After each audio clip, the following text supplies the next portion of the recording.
It was the two leaders' first encounter since their tense meeting in the Oval Office, which you may remember.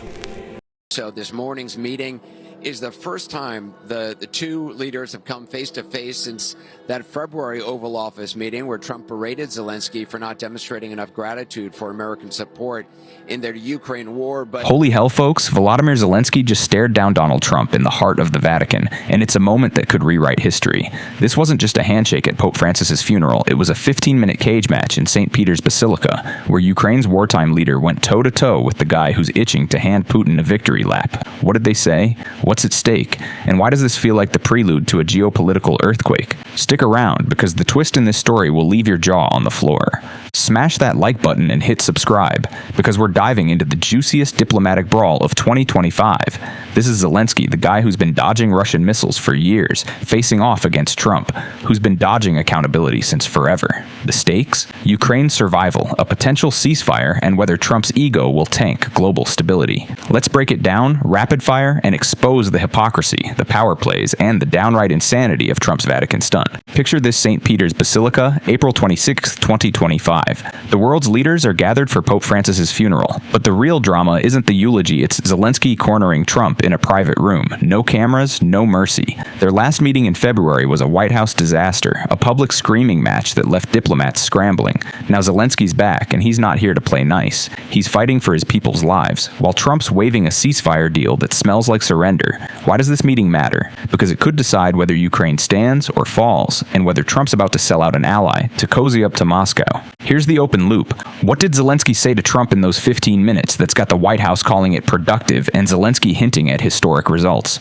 We'll circle back to that bombshell, but trust me, it's worth the wait. Let's set the scene. Rome's buzzing with world leaders, from Keir Starmer to Emmanuel Macron, all mourning the Pope who spent his life preaching peace. But Trump, he's strutting in like he owns the place, fresh off a Truth Social post claiming Kyiv and Moscow are very close to a deal. Sounds great, right? Except it's a deal that could carve up Ukraine like a Thanksgiving turkey. Zelenskyy knows it, and he's not having it. The meeting itself was 15 minutes at St. Peter's Basilica, just the two of them at first. Zelensky's team says it was symbolic, with potential to become historic. Translation? He laid into Trump, hard. The Ukrainian president's been crystal clear he wants a full and unconditional ceasefire and a reliable, lasting peace. Trump, meanwhile, is pushing a deal that lets Russia keep Crimea and other occupied territories. Zelensky's response? A polite middle finger, wrapped in diplomacy. Photos from the Vatican showed Zelenskyy at the center of attention, with Starmer and Macron practically hugging him. Trump? He's on the sidelines, looking like the kid who showed up late to the party. Body language expert Judy James told Express.co.uk that Trump was momentarily ignored, struggling to break into the Zelenskyy-Starmer-Macron love fest. Ouch. For a guy who thrives on being the alpha, that's gotta sting. Even from beyond the grave, Pope Francis got in a jab. Cardinal Giovanni Battista Re's homily at the funeral hammered home Francis's mantra, build bridges, not walls, a not-so-subtle dig at Trump's border wall obsession. The Vatican knew exactly what it was doing, calling out Trump's policies in front of millions. Talk about a holy mic drop. But wait, it gets worse. Trump's been telegraphing his plan to force Ukraine into a deal that smells like appeasement. He told Time magazine, Crimea will stay with Russia. Zelenskyy understands that, and everybody understands that. Really, Don? Did you check with the Ukrainians fighting for their lives? Or the millions displaced by Putin's war? This is where Zelensky's confrontation gets juicy, and we'll loop back to that mystery moment in the Basilica soon. Let's zoom out. Ukraine's been battered by Russia since 2014, when Putin snatched Crimea. Fast forward to 2025, and the war's still raging. Zelensky's not just a president, he's a symbol of resistance, staring down a superpower while his cities burn. Trump, on the other hand, is playing a different game. He's got 100 days to deliver a peace deal before his self-imposed deadline, and he's desperate to look like a winner. But at what cost? Trump's been hyping a ceasefire like it's the deal of the century. His special envoy, Steve Witkoff, met with Putin in Moscow the day before the Vatican showdown. Trump claims most of the major points are agreed to, but here's the kicker: Ukraine wasn't even at the table. The Kremlin called the talks constructive, while Zelensky's team was left in the dark. Sound fair to you? Didn't think so. Trump's insistence that Crimea stays Russian is a gut punch to Ukraine. Zelensky's made it clear the Ukrainian constitution bans ceding territory without a referendum, and with millions displaced or fighting, holding a vote is impossible. Trump's acting like it's a done deal, but Zelensky's not budging. This is where the Vatican meeting gets get spicy? Did Zelenskyy call Trump out on this betrayal? Starmer and Macron are rallying around Zelenskyy, and they're not subtle about it. Downing Street says Starmer and Zelenskyy agreed to maintain momentum for peace, but their body language screams, "We've got your back, Volodymyr." Trump, meanwhile, is getting the cold shoulder. Even Ursula von der Leyen, who shook his hand, tweeted about good exchanges with everyone but Trump. Coincidence? Nope. Here's where the open loop tightens. What did Zelenskyy say to Trump that's got everyone buzzing about a follow-up meeting? Did he lay down an ultimatum? Threaten to expose Trump's backroom deals with Putin? We're not done with this mystery yet. Let's talk about Trump's pressure on Russia. He's been crowing about how he's got Putin on a leash. "You have no idea what pressure I'm putting on Russia," he said Thursday. Oh, really? Care to share, Don? Because from where I'm sitting, it looks like you're handing Putin a blank check. Let's break down the BS. While Zelensky's begging for a fair deal, Trump's envoy is sipping vodka with Putin. The Moscow meeting excluded Ukraine, yet Trump calls it a good day of negotiations. If that's not a red flag, I don't know what is. Why is Trump so cozy with the guy who's been bombing Kyiv? Trump's claim that everybody understands Crimea's Russian is peak gaslighting. Zelensky's been fighting to reclaim it since 2014.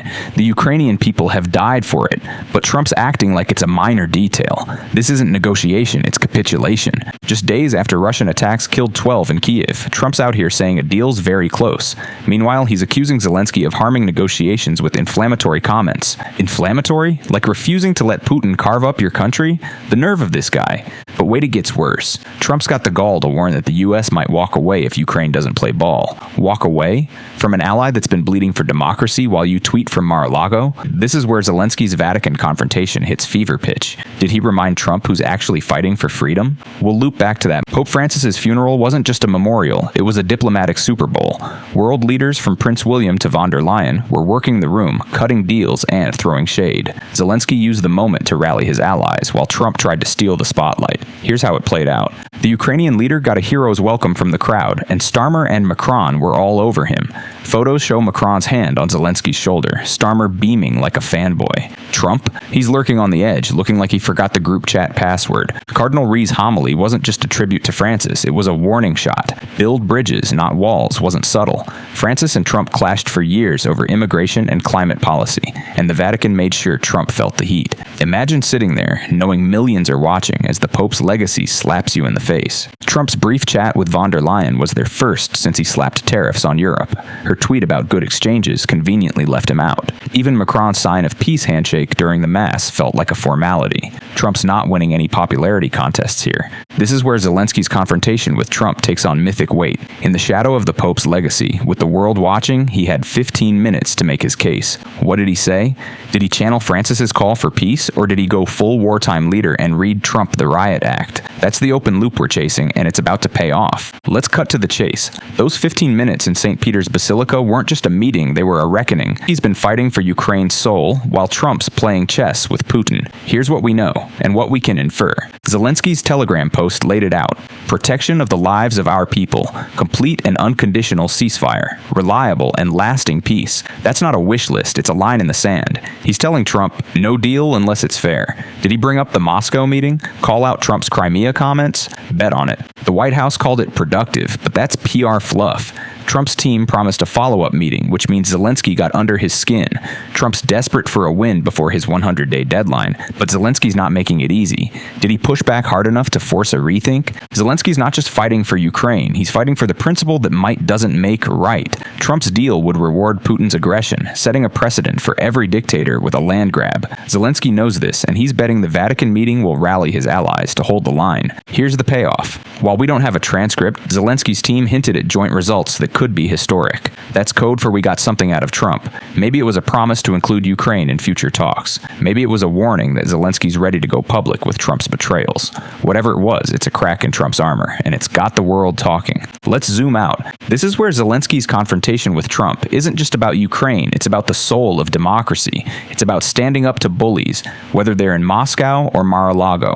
Trump's pushing a deal that betrays an ally, rewards a dictator, and spits in the face of justice. Zelensky's fight is our fight a reminder that freedom isn't free, and appeasement only emboldens tyrants. The Vatican showdown is a call to action. It's time to hold leaders accountable. to demand transparency, and to stand with those fighting for their lives. Zelensky's not just a president, he's a mirror, showing us what courage looks like. Trump's deal might look like peace, but it's a surrender dressed up in gold plating. We can't let him get away with it. So what's next? Keep your eyes on Zelensky and Trump's follow-up meeting. Share this story, call out hypocrisy, and never stop fighting for what's right. Because if we don't,